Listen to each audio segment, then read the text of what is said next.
Okay,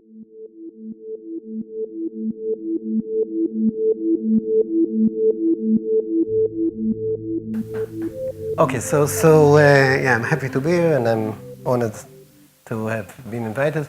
And I want to talk about theory of clustering, but most of the things that I will say are relevant to any unsupervised learning. I mean, I'm using clustering just to be concrete, but most of what I'm going to talk about is also relevant to other unsupervised learning, such as feature selection, outlier detection, and any other thing that you are trying to do without supervision. The other apology or warning that I have to give you is that it's very different than the first part of the day, because I'm a theoretician. It's going to be very abstract and no concrete applications. And so I hope you will bear with me. Okay, so this is a part of a big project that I've been involved in for several years now. And the main thing is that I feel that clustering, while being a very important area, is an area that we know way too little about. So I will try to convince you over that.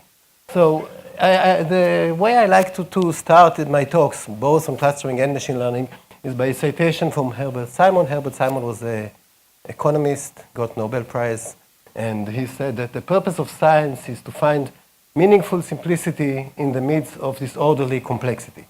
So it's a very nice definition for science. The world is very complex and initially looks disorderly, and we're trying to find some meaningful simplicities.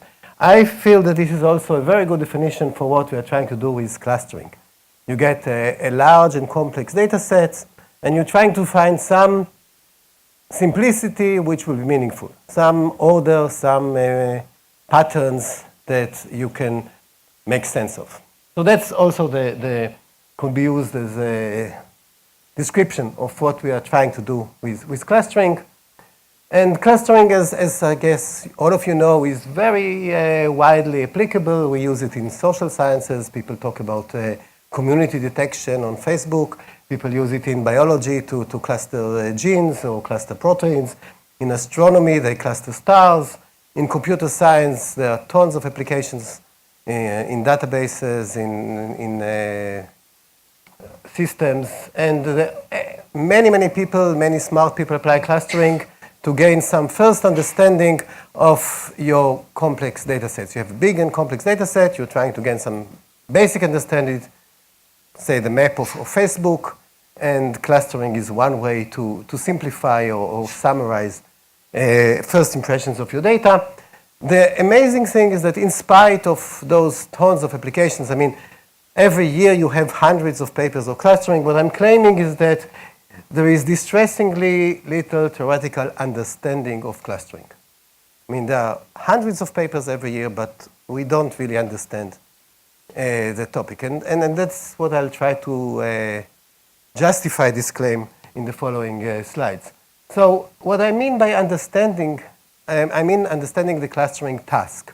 What are we trying to achieve in clustering? So it's not just analyzing a particular algorithm. I mean, you have many papers that take a particular algorithm and analyze the algorithm, the runtime, how to run it faster, how to do a initialization of your algorithm, how to do seeding, how to do all kinds of things, analyze a specific algorithm. But that doesn't tell us what is the task, what is the goal of clustering. Another direction which we see in lots of papers is a lot of work in trying to optimize a particular cost function. So you take the cost function of k-means, and you go to Soda or Fox or whatever, and there's lots of work on trying to get approximation to the optimum of k-means as fast as possible. What can we achieve in polynomial time and so on. But this is, again, it doesn't address the question of what is clustering. It only addresses a particular objective function, minimize the k-means cost. But that's much narrower than what clustering is. Another line of work that we see a lot of is estimating particular generative model, say mixture of Gaussians. So you assume your data was generated by a mixture of Gaussians, and then you're trying to estimate the parameters of those Gaussians. Again, each of those are tasks on which we see a lot of work, but none of them addresses the essential of what are we trying to get, what is the task of clustering, before we go and analyze a specific algorithm. And that's the direction in which we are lacking understanding. So, okay, so here is a very clear, for me, demonstration of our lack of knowledge. This is taken from the syllabus of the machine learning course in Stanford. So this is CS 229 syllabus, the machine learning course in Stanford, a very popular course, and you have it online. And I'm comparing here two sections of this course. One is the addresses learning theory. And in learning theory, what you see is that people talk about some principles. The bias-variance trade-off. It's a principle that underlies learning. People talk about advice on how to pick a particular learning algorithm. People talk about all kinds of mathematical foundations, like concentration bar inequalities, like the VC dimension. There is a lot of fundamental theory. Then you switch to the chapter on unsupervised learning or clustering. What do you see there? What you see there is clustering k-means, EM mixture of Gaussians, or factor analysis. What bothers me about this list of topics, this is a laundry list of algorithms. There's no principle here. There is no fundamental mathematics. There is no guiding directions to the user, just a laundry list of different algorithms. And the same if you go to any Coursera course on machine learning. You get to the unsupervised section, and instead of principles, you get laundry list of here is an algorithm, here is an algorithm, here is a method. And that demonstrates very strongly the point that we don't have a fundamental theory to understand what clustering is. What I'm going to do in this talk is talk about two different aspects of our lack of understanding about clustering. The first one is the issue of model selection. How should you choose, how should you pick the best clustering algorithm for your data? You have some task, you want to cluster words, sentences, speech utterances, images, whatever. Which algorithm should you pick? There is a big selection of clustering approaches. Which of them will be good for your application? That's the first topic that I want to address. It's called model selection. The other one that I want to address is the issue of computational complexity of clustering. So clustering is one of those tasks in which we know that the worst case is NP-hard.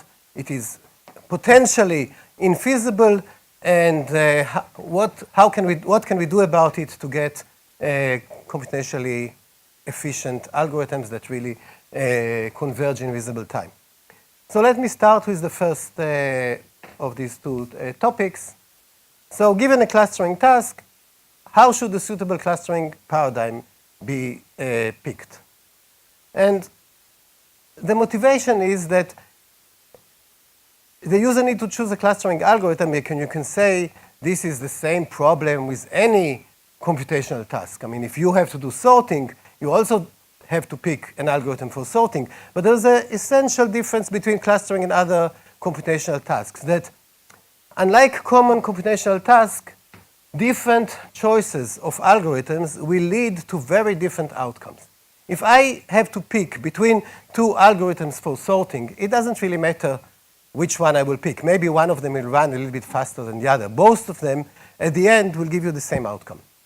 But if you have to pick between two approaches to clustering, you are at the risk of getting completely different outcomes, completely different results. So here is a very simple demonstration of this.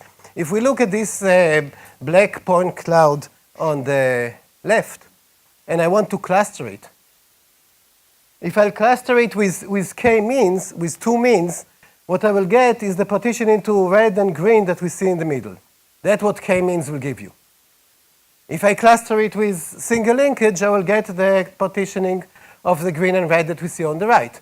But these are completely different outcomes. Now, of course, if your data looks like two nice clouds in dimension 2, you can eyeball it and decide, oh, this one makes more sense than the other one. But if your data is, say, patients' data, and for every patient you have 300 parameters, and you have 10,000 patients, there is no way you can look at the result and ask yourself which one makes more sense. You are picking and clustering algorithm, and once you picked it, you are doomed. I mean, you don't have any way of checking whether what you picked was good or not. And so that's a very much more important task in clustering than in any other computational problem. How should we pick an algorithm? Different algorithms may give dramatically different outcomes. So maybe we should resort to the definition of clustering. So what's the definition that we see of clustering? What are we trying to achieve? We want to have the partitioning of our data so that similar points will reside in the same cluster, and these similar points will be separated into different clusters. So what's the problem with just applying a definition?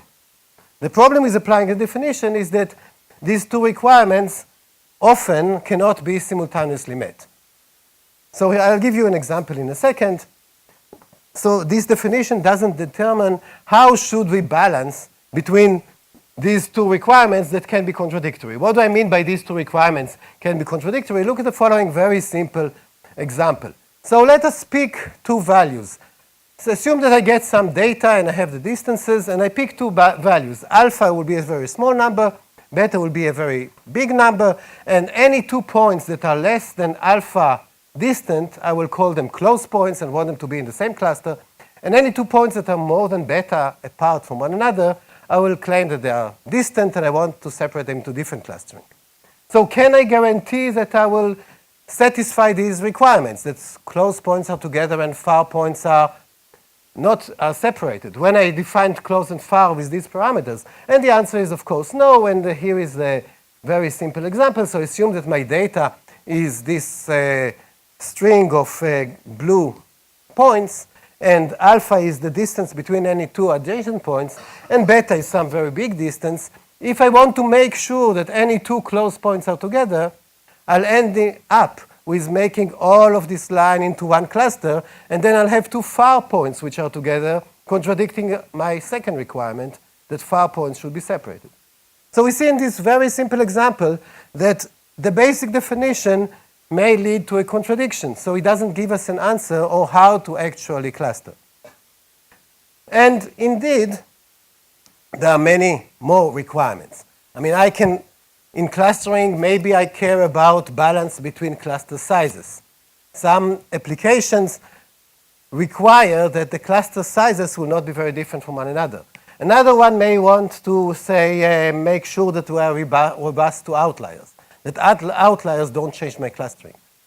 So the way to view clustering is that you have some kind of a simplex of requirements that pull in different directions, and your every application should be some balance between those possibly contradictory requirements.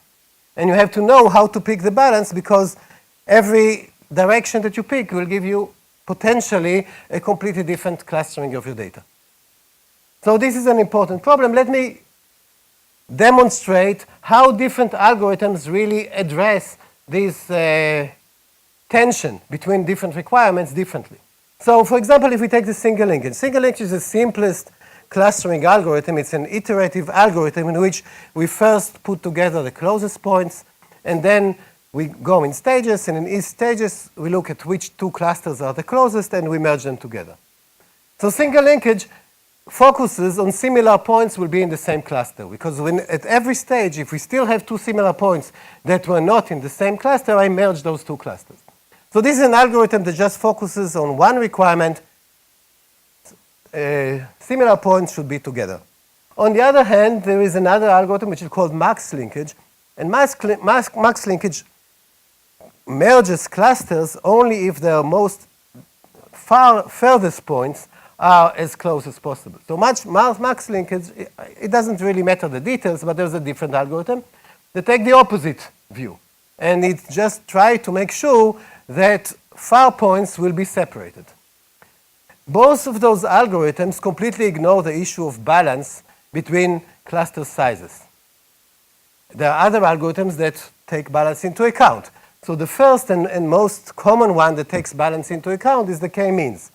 So if you look at k-means clustering, in k-means clustering, if you have lots of data in one location and very few points far, when you do two means, it may cut the dense part into two because it is pushing towards balance. And similarly, even stronger mean sum, there's another kind of criteria that's trying to minimize the total sum of distances within clusters. So what I'm saying is that this simplex of contradictory requirements that I was demonstrating before is really manifested by algorithms. Different algorithms will take different directions in this simplex. And it's not just algorithms, we can also see that this is the case with different applications. So let's look at different applications of clustering. So, for example, one of the most common applications in databases is deduplication of records. So what is deduplication in records? You have, say, records of patients, and these records of patients can come from different clinics, from different hospitals, and you have duplications. Or you have transactions of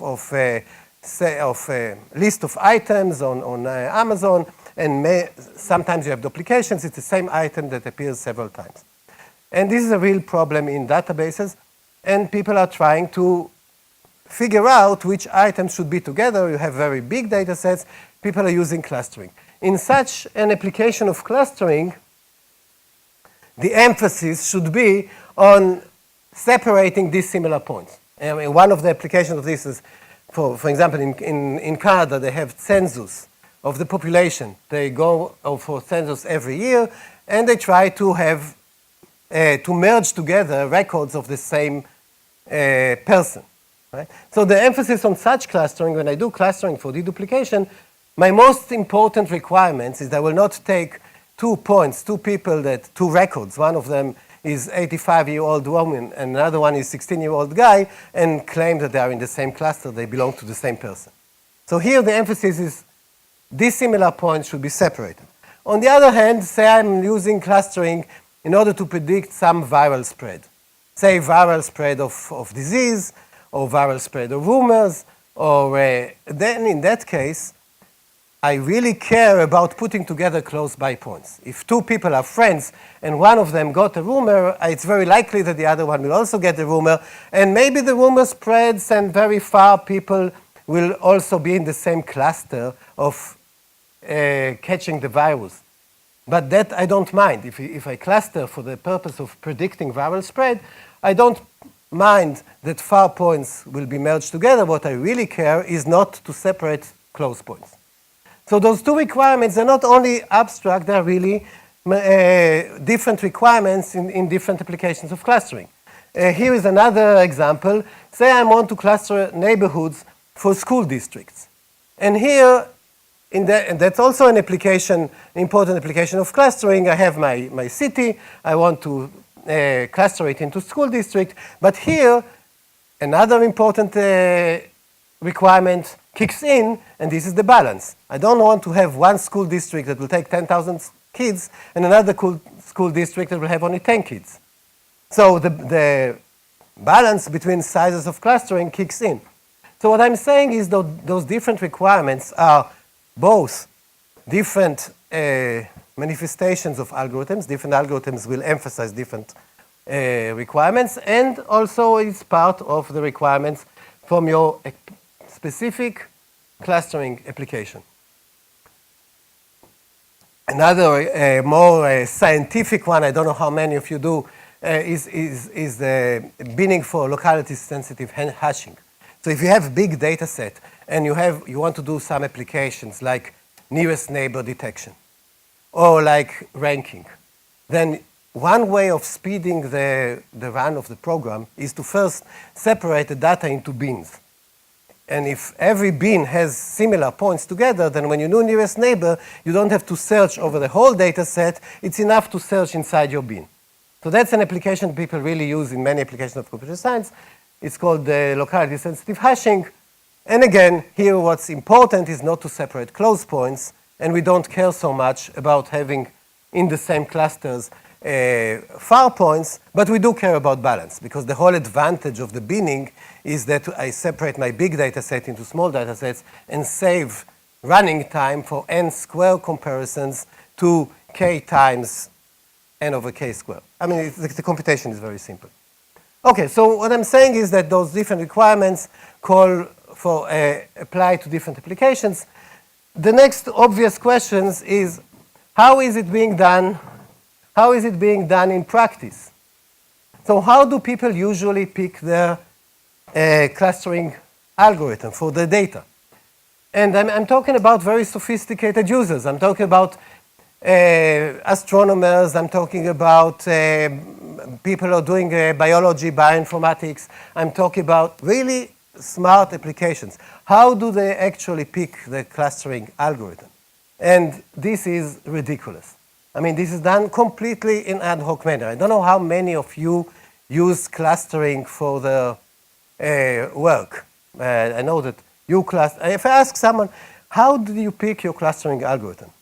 And the answers that I get are something like easiness of use. I don't need to tune parameters. That's very nice. But this is a ridiculous answer if you understand what's in store here. What do you need to solve? I mean, it is like, easy to use. I'll take your clustering that puts all your data in one class. It's very easy to use. You don't need to tune parameters. Just put all your data in one class. Or people tell me they're 3D downloadable software. This is really an answer that you get when you ask serious people, how did you pick your clustering algorithm? This is freely downloadable to the internet. Wonderful. I mean, it's ridiculous how kind of silly answers you get from very serious, otherwise smart people. Another good answer is that it worked for my friend. But, and this is really what people do. I mean, that's what I heard from my friend, this clustering worked for them. But I had a completely different problem. And the fact that it worked for one problem doesn't mean that it will work for another problem. And runs fast is another one that I really like. I mean, people really like algorithm that runs fast. But again, I mean, algorithm that runs fast, declare every point as a different cluster. You have your answer before you even push the run button. Wonderful. So there is really a need for a more serious approach to this issue of how to pick your clustering algorithm. And I'm reviewing, I think, tens, close to 50 clustering papers for different conferences every year. And the kind of justification that you see for people, proof of success, you see my algorithm performs all others. This is very much like saying this medication is best regardless of what your sickness is. I mean, this is the wonderful algorithm outperforms others. I get, and you see it in papers, right? There's no universally best algorithms. Another is that, of course, this algorithm can be implemented in linear time. If I keep with my comparison to medicine, it's like saying, oh, you're sick, take this pill. It costs only 99 cents. So this must be the best for you because it's the cheapest. It runs fast. And one of the other kind of justifications that you see a lot in literature is, I checked it against the inherent structure of the data. But inherent structure of the data is something that if you can see if your data looks like a collection of separates nice clouds in R2. But when your data is 300 or 3,000 dimensions, and you have hundreds of thousands of points, you have no clue about the inherent structure of the data. You can't visualize your data. You can't do anything, and it's not clear what is inherent there. So but these are the kind of arguments that you see in serious literature, in serious conferences. And what about experimental evidence? People say, and that you see a lot. Here is this data, and on this data, my algorithm outperforms every other one.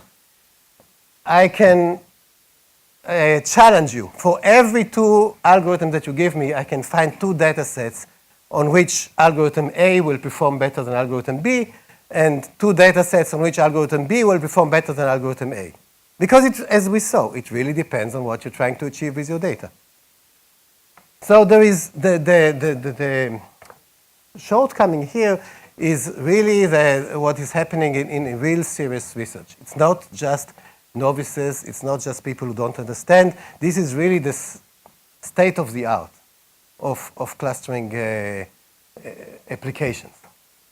Here is another example, and this is kind of, I've been giving this talk for a few years now, and this is this example, I change it every few months with every new clustering paper that appears in Science. I mean, Science is a very respectable journal, right? Maybe for the most, here is an article from Science from, when is it? I think it's about half a year ago, and these are very serious people from Stanford, and they say, here I'll read to you what I marked in yellow. They say, this framework provides mathematical guarantees of the optimality of the obtained clusters.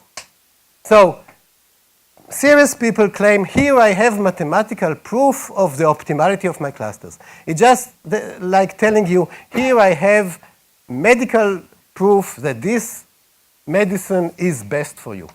I didn't ask you what your sickness is, but I have medical proof that this is best for you. And this appears in Science, and I have such examples like over and over again. There is really a lack of understanding of seriousness in this whole area of picking clustering algorithms for different purposes. Okay, so what can we do? So in order to turn clustering into a well-defined task, we have to take into account some bias. We have to take into account prior knowledge about our problem. What are we trying to solve? If you try to solve two different problems, you will need two different clusterings. If your purposes are different, you will need different clusterings. How can we do it? So we were trying, and not only my group, two kind of different approaches. One possible approach is to approach it in what mathematicians will really like, is to approach it axiomatically. So what you do is you formulate properties of different clustering functions, of different clustering algorithms, and you want to turn those properties into guiding principles that will help the user. If you need this property, like the diagram that I had with these different conflicting requirements. So I will describe the different properties of each algorithm, and I will ask a user which properties are suitable for your application. So another option is to do it in an interactive way.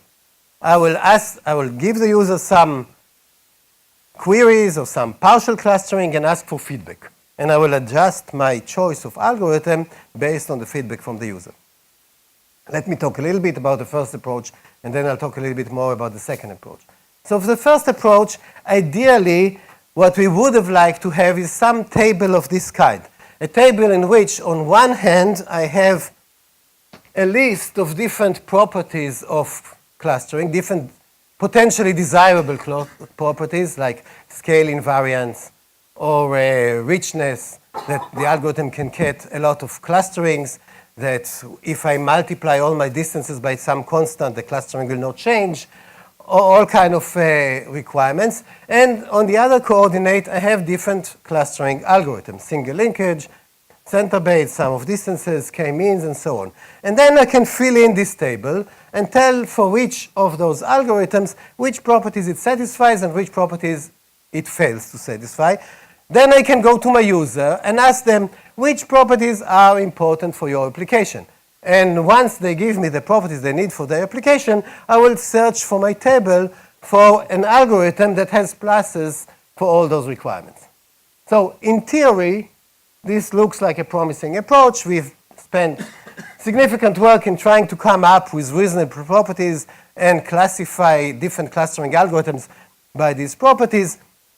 As you can expect, there is a problem here in applying it to practice. And the problem is that, or we can give importance weights for the different properties, but the problem is that a lack of common language. The language that we speak as algorithm designers is very different than the language that the user can feel comfortable with. So if you come to a user and tell them, give me a similarity matrix that is, positive semi-definite and symmetric and so on. I mean, the user, it doesn't mean much to them. And it's very difficult to come up with extensive list of properties that will, on one hand, be sufficient for picking an algorithm. On the other hand, user will be able to relate to it. And we're talking about a big variety of different users. So in some sense, we've been trying this direction for quite a while, but eventually realizing that it is not going to close the gap between users and smart tools, useful tools for selecting algorithms. So let me go to the other approach. The other approach, which I feel is a little bit more promising, although it's not a final answer, is an interactive approach. So interactive approach, rather than asking the user, explain to me in terms of principles, what are you trying to achieve with your data when you cluster it, I will ask them, answer me some requirements like this, like link, must link, cannot link. So I will give my user pairs of points from his data. Think of the deduplication task. I can give them 2 records of 2 citizens and ask them, do those 2 belong to the same person or not? And often the user can answer those questions, and we can interact with the user and collect information in this way and maybe help us pick a good algorithm for the clustering that this user needs. Another common interaction is merge split clusters. So you present some clustering to the user and tell them, do you find any mistake here? Are there 2 clusters here that you would think should rather be merged? Or is there a cluster here that you think should rather be split? So I'm interacting with the user and trying to get some type of structured feedback. Another one that we've been using is sample clustering. So what we do is we give the user comes to us with a big data set and wants to cluster it. You give the user a small subsample of their own data set and tell them, on this small subsample, maybe you can manually cluster it. And then I will try to learn from this small clustering of a sample, how should we proceed to run an algorithm for the whole data set. So let me show you the one kind of, at least theoretically successful result that we got in this direction. So we have recent work with my students that was in the last NIPS, and we consider algorithms that interact with the domain expert by asking same cluster, different cluster over pairs of points. So here we interact with the user by presenting to the user each time 2 instances and ask the user, what do you think? Should those be together? Should they be separated? Or you don't care? And with this interaction, we're trying to prove that we make some progress towards picking a good clustering algorithm for the specific application. And the kind of results that we got here is that we could show that by making few such requirements, so here K is the number of clusters that you're shooting for, and N is the number of instances in your data set. So this is relatively few number of queries, K log N, only logarithmic in the size of your data. We can turn an otherwise NP-hard clustering problem into a problem that is solvable in linear time.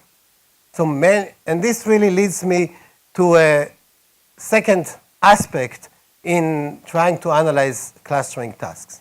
So let me just explain what aspects I'm now adding into the picture. So the 2 new aspects that come into the picture, one of them is the computational complexity. Clustering is often a very computation-extensive task, and I want to make it as efficient as possible. So if we look at the previous slide, we say here, we turned an NP-hard clustering problem into a solvable one. So this statement is about the computational complexity of clustering tasks. It's one of the big challenges that those clustering tasks may sometimes be computationally infeasible.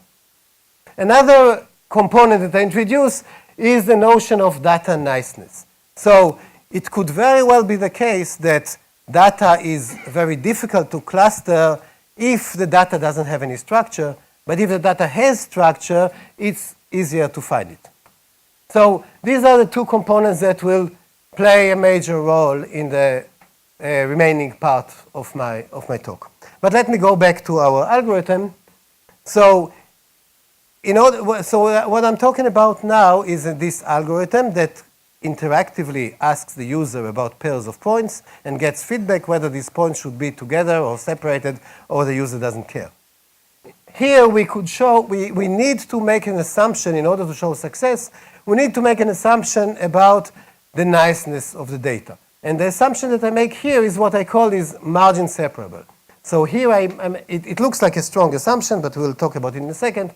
What I assume is that you get your ideal clustering is such that if X is in a cluster and Y and Z is not in the cluster, then the distance of X to the center of that cluster is much smaller than the distance of Z to the center of the cluster. So every cluster, if I take a point in this cluster and compare it to a point outside the cluster, the point inside this cluster is considerably closer to the center than the point outside the cluster. That's quite a strong assumption.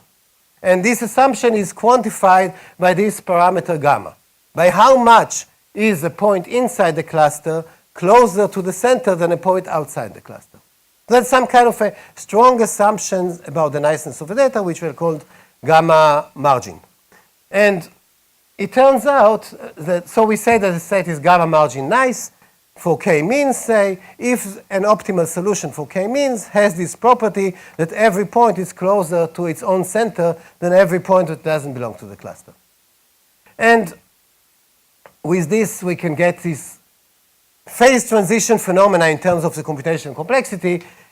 As gamma grows, the requirements become more and more demanding, because I want a bigger gap between points inside the cluster to point outside. So we can show that if gamma is bigger than 2, then it is easy to find such clustering. If the data is really separable and every cluster has some kind of margin around it for a factor of 2, then it is not difficult to find the clustering. On the other hand, there's a very sharp, what we call phase transition here. If gamma is smaller than 2, then the problem is NP-hard. So we have here some kind of niceness assumption about the data, but we can show that this niceness assumption really captures where a problem becomes hard. If the requirement is strong, gamma is bigger than 2, the problem is solvable in fast time, in close to linear time. If gamma is small, if the requirement is more lenient, then the problem is NP-hard, and there is a very sharp phase transition. So now what we could show is that what I want to show you is those queries to the user that ask them for advice can help me solve the clustering problem. So what we can show is that for every, I have an algorithm that we designed, an algorithm so that for every gamma bigger than 1, in particular, this is a very small lenient requirement about gamma, I will ask so many queries, logarithmic in the number of points, log n, and my algorithm will find an optimal solution in time which is almost linear. It is number of clusters times the number of points times log n. So a problem for gamma less than 2, the problem was NP-hard, but with the help of those queries, with the help of few queries, a problem that was NP-hard can be run in polynomial time with guarantees of success. So I kind of made here a connection between two aspects of clustering. One aspect was how do you pick a good clustering for the user, and here my advice was interact with the user and ask them about pairs of points. The other aspect that I'm now adding to the picture is the computational complexity. And what I'm showing is that with this kind of queries, with few queries, you can take a computationally infeasible problem, and it will turn into a problem that you can solve fast. Okay, so I will not go into the, what I have next is some kind of outline of the algorithm, but I don't think that this is just a summary for gamma between 1 and 2, because we said once gamma is smaller than 2, the problem is NP hard, but once gamma is bigger than 1, then with my queries I can solve it fast. So for this range of the parameter of niceness, I can show that asking few same cluster, different cluster queries can turn an NP hard problem into a solvable problem. Yes? Yeah, you can check what the gamma, yeah, that's a good question. Right. And I will address this problem. Yeah, it's a very good question. If I have some kind of niceness assumption about my data, and my algorithm will run only under this niceness assumption, it's very important to be able to check whether the data is suitable or not. I'll address this problem explicitly. Yeah, good question. Okay, so this is kind of, come on. Okay. This is the outline of the algorithm, which I will not go into, and I will go into the second part of my talk, and this is addressing the computational complexity. Yes? So you didn't describe, so maybe it isn't relevant, but you might get contradictory information from the user. Right. So here, my niceness assumption was that there is a nice clustering with nice separation, and that the user knows those. No, it doesn't know the clustering. I mean, you can ask, if the user knows the clustering, why does it need me, right? But if you think of the problem of deduplication, say records say even I look at my Google Scholar list of papers, or DBLP, or I don't know what you check to see how many papers. I can see that I have there a list of 500 papers, and I know that I haven't written 500 papers. I'm not Saron Shelach, my supervisor.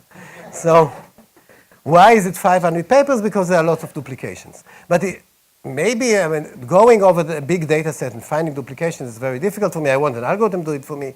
But for every particular pair of instances, I can tell you, are they the same cluster or not?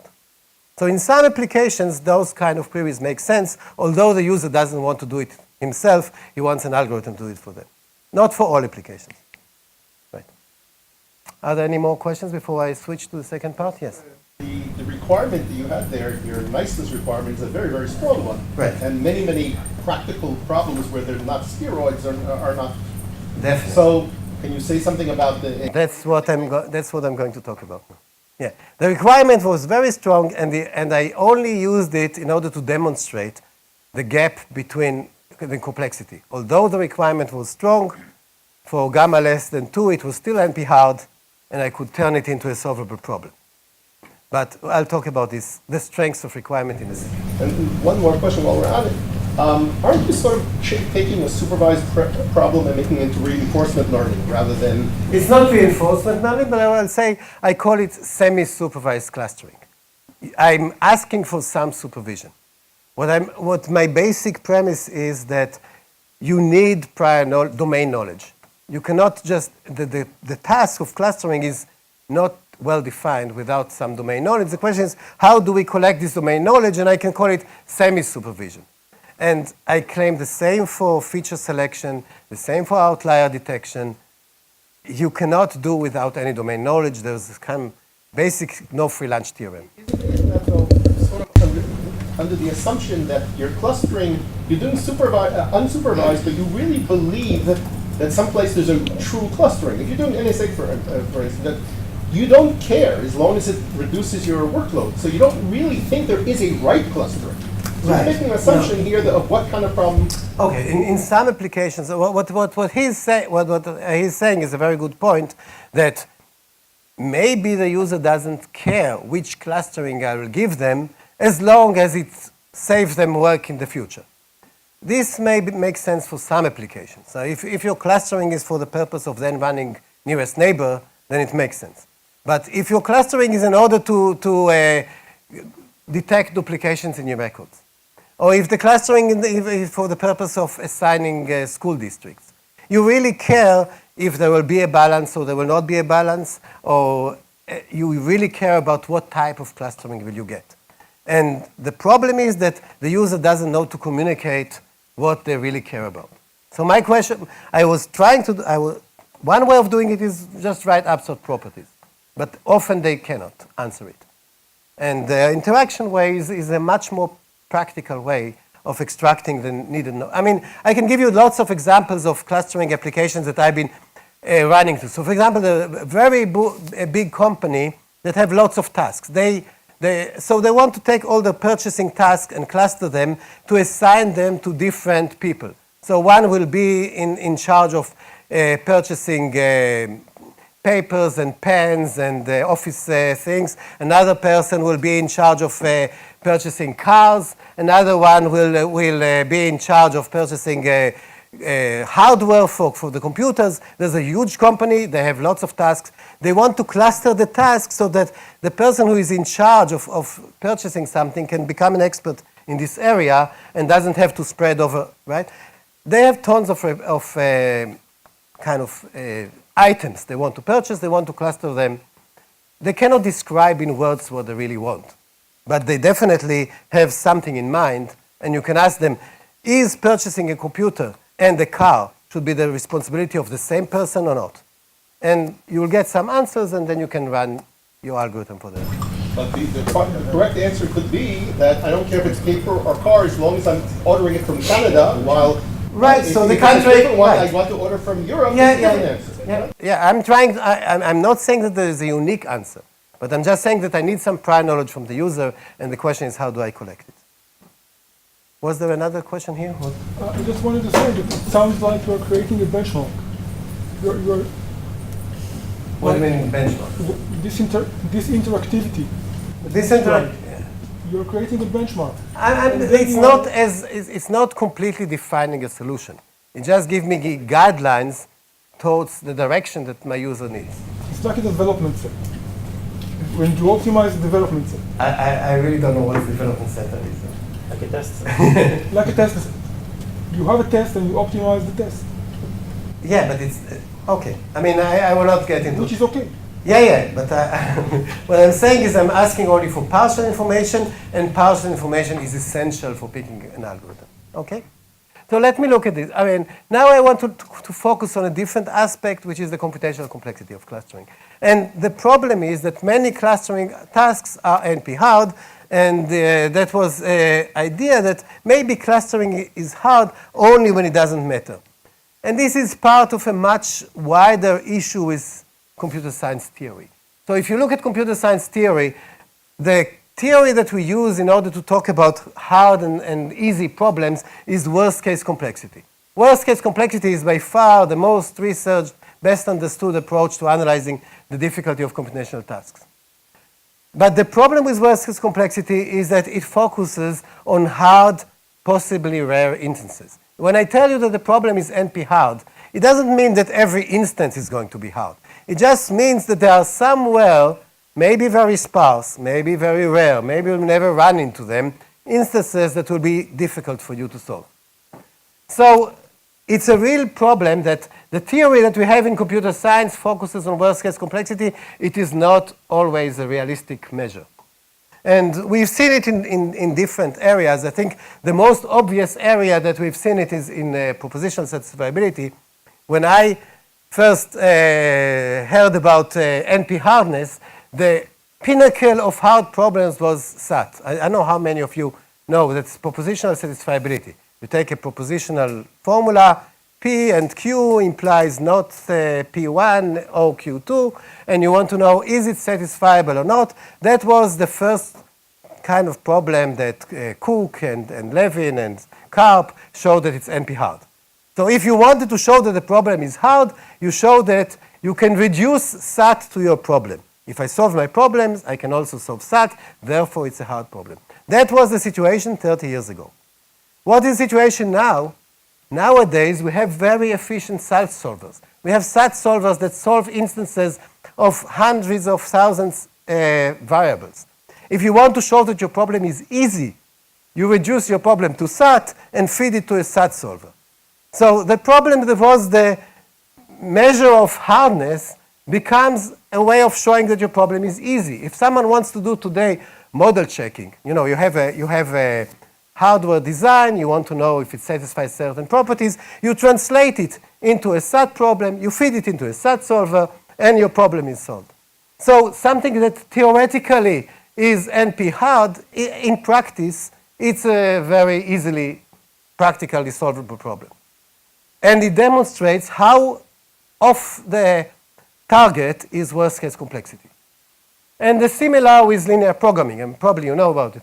Linear programming, the smooth analysis, another way where we had a real gap between what is happening in practice and what the theory predicts.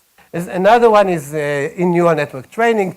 Probably everybody now hears about deep neural networks, and we train deep neural networks all the time. Maybe you don't know that already a network of depth 3 that have more than 3 nodes is NP hard to train. And today people are doing deep neural networks which are depths more than 3, and they have more than 3 nodes, and they train it all the time. So there's a big gap between the predictions of worst case complexity and what's happening in practice.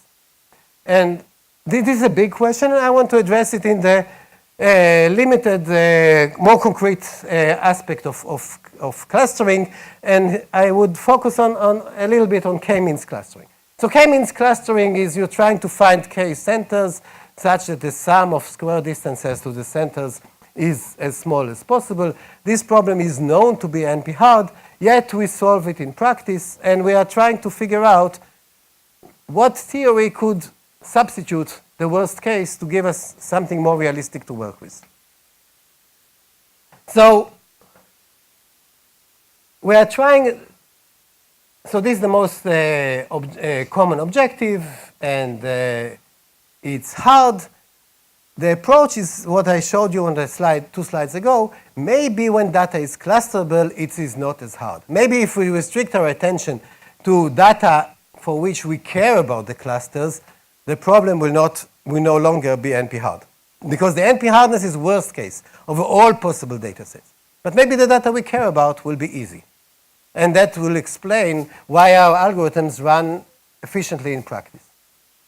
Okay, so we are trying to support this claim. Clustering is difficult only when it doesn't matter. So I'll call it the CDNM thesis. Clustering difficult, not matter.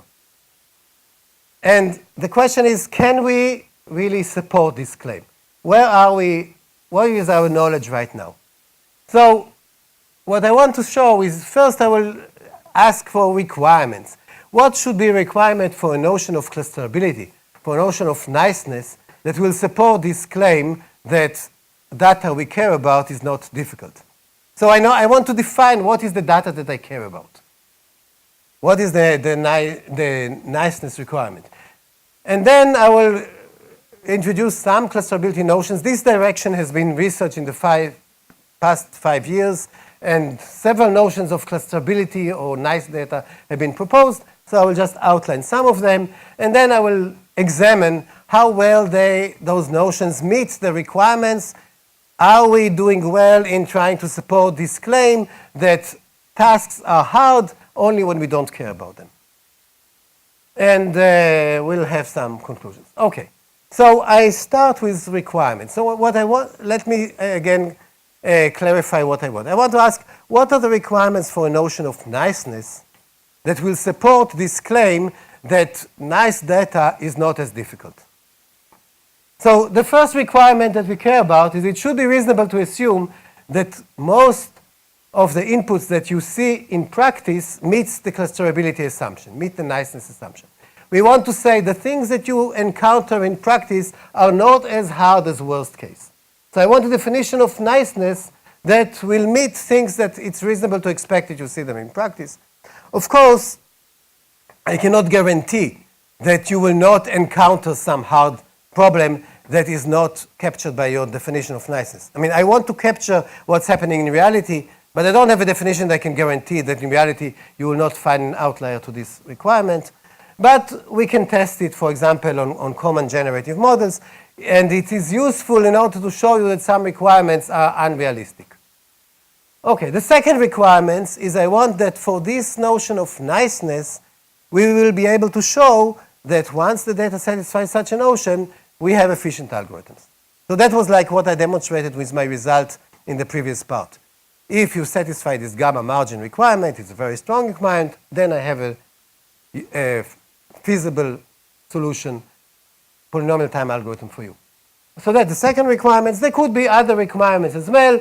One would like to know, like, who was it that asked me? One would like to also, you asked it, one would also like to have a way of checking for a given data whether it satisfies my niceness requirement or not, whether my algorithm is guaranteed to run efficiently on this data or not. So that's another requirement. And another important requirement is the, can I show that the algorithms that we usually use will run nicely on the data? Not just that there exists an algorithm that will run fast, but that the common algorithm that we use, can I guarantee that on such nice data they will converge? Okay, so we have these 4 requirements, and the big challenge is, can we come up with a notion of clusterability that will meet the above requirements, or even just the first 2. The first 2 is that it captures realistic data, and that on this data we can solve things efficiently. So I will just go quickly. I mean, my time is kind of running short. I will go quickly over some approaches to the notion of clusterability. So we want to define what is nice data. What is a data that will explain to us why, when we care about clustering, it's not as hard. So the first approach is perturbation robustness. What is perturbation robustness? You say the data is nice if small perturbations of the data will not change the resulting clustering. That's a very natural requirement. You get your data, maybe you had measurements errors, maybe you had measurements inaccuracies. You say the data is meaningful for clustering if such small measurements of errors will not change the outcome clustering. So this is perturbation robustness. Perturbation robustness could come in 2 flavors. One is additive perturbation robustness. That is, you measure the robustness of your data to small additive perturbations, like measurements inaccuracies. Another one is multiplicative measurement or robustness, which means if the distance between 2 points changes by no more than twice, then you want the outcome of the clustering algorithm not to change. So I will say that data is nice or clusterable if small perturbations of the data will not affect the outcome of the clustering. That's one approach. And a completely different approach that's been suggested is what is called epsilon separateness. And what this approach is trying to say, data is k-clusterable if, when you reduce the number of clusters, the cost of clustering will grow by much. So like, look at this data here. For 3 clusters, if I look at the cost as the average distance of a point to its center, with 3 clusters I have about this cost. If I reduce it to just 2 clusters, I will be forced to merge 2 clusters, and then suddenly my cost, my average distance of a point to its center, will jump up. So we are saying the data is k-clusterable if, by reducing the number of clusters to k-1, the cost will be boosted significantly. So that's another approach to defining what is nicely clusterable data. Another approach that people are using is the uniqueness of the optimum. So I can say, for this data, the 4 blobs, 2 clustering doesn't make sense. Why? Because I have 2 different solutions. I mean, you can say, I don't care if there are 2 different solutions, but, or you will say, right? But this is another approach of notions of defining clustering that have been proposed. And I'll just mention one more, and this is center stability. And we said the data is center stable if every point is closer to its own center by a factor of alpha more than its distance to any other center. So every point makes an easy choice. Which center do you want to be associated with? You are alpha closer to your own center than to any other center. You're not being easily tempted to switch affiliances and go to the other center. Okay, so those are very different approaches. But all of them are trying to address the same problem, a notion of clusterability that will explain why clustering is easy in practice, although in theory it's NP hard. So now I want to examine to what extent do they meet the requirements that we wanted from such a notion.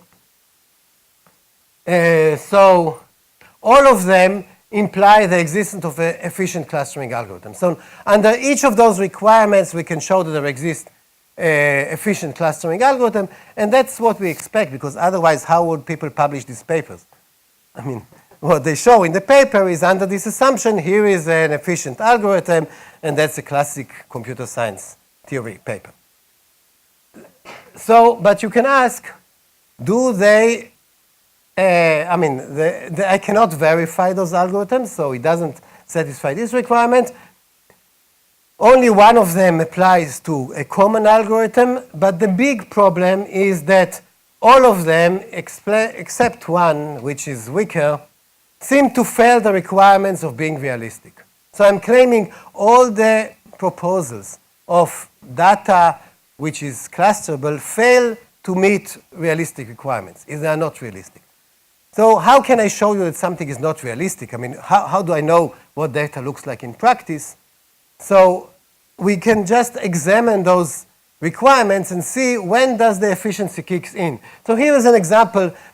So the notion of epsilon separateness, one of those notions, if you want to know how nice should be the data so that I will be able to cluster it efficiently, the data should be so nice that the minimal distance between cluster centers should be at least 200 times bigger than the average distance of a point to its own cluster.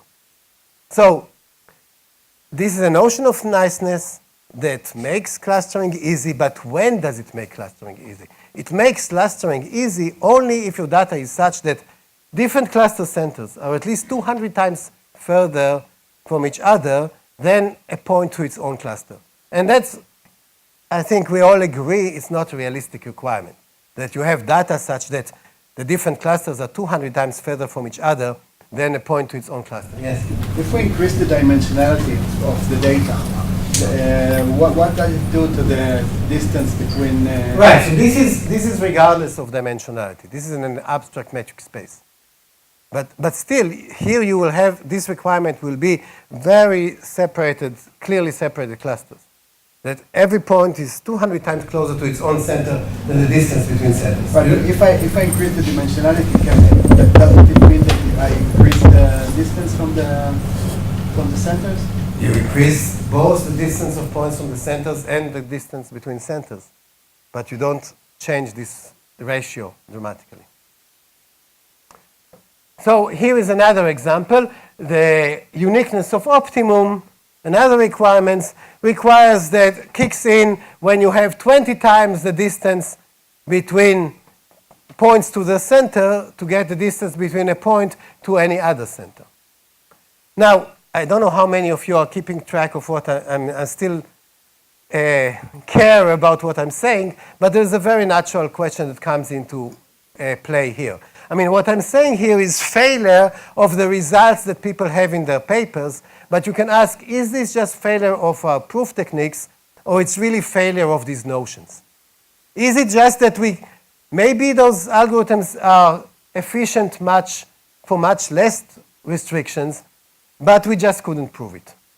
So here we have a result that this result that shows that it's not the case. For the center stability, when alpha is less than 2, alpha is by how much a point should be closer to its own cluster than to any other cluster. For alpha less than 2, it already becomes NP-hard. So it becomes NP-hard before it becomes realistic. And the only other thing I want to say about this result is that I say here Ben David rather than BD, because it's not me, it's my son. Okay, so what we... Yes? You didn't talk about the additive perturbation case, which sounds like the most natural one. Right. Additive perturbation case is my notion, and it's the one which is most realistic. And the problem there is that we get efficiency in the dimension, but not efficiency in the number of clusters. When we talk about efficiency, which parameters do you want to be efficient in? So the additive perturbation gives me, it's a very natural assumption, and it gives me efficiency in terms of the dimension, but not in terms of number of clusters. The others also give you in terms of number of clusters. Yeah, that's a good question, but it was just too technical for me to mention. Right. I noticed you avoided it, so. Yeah, I mean, it's a notion of mine, and I'm very proud of it, but it has its downsides. Okay. So what is the bottom line? We are getting close to the end. Cheer up. So all of those notions detect easy-to-cluster instances, but not realistic inputs. And it seems that the current approach of trying to define realistic inputs in terms of separatedness between the clusters is not very promising due to these hardness results that I just mentioned. So what can we hope to get? One alternative question is, do we really care about getting the optimum clustering under some objective function? Does the user really care that the clustering that you gave them on the input is minimizing the best possible overall clustering? Maybe they will be happy with the clustering that's not optimal. But we need some notions to separate what is a good answer and what's not a good answer. But maybe strict optimality is too much to ask for. Another direction that has not been is, should I really care about the exact number of clusters? Because if usually when you talk about k-means clustering, you fix those k in advance. But if I ask about deduplication, I apply clustering to record deduplication, I don't know in advance what the number of clusters will be. So part of this hardness comes from fixing the number of clusters. Do we have something that will replace it and will have a flexible number of clusters? We don't have a good answer to this. The number of clusters, when it's big, it doesn't really matter what exactly it is, but still we have to introduce it into the picture, and we don't know how to do it in a better way.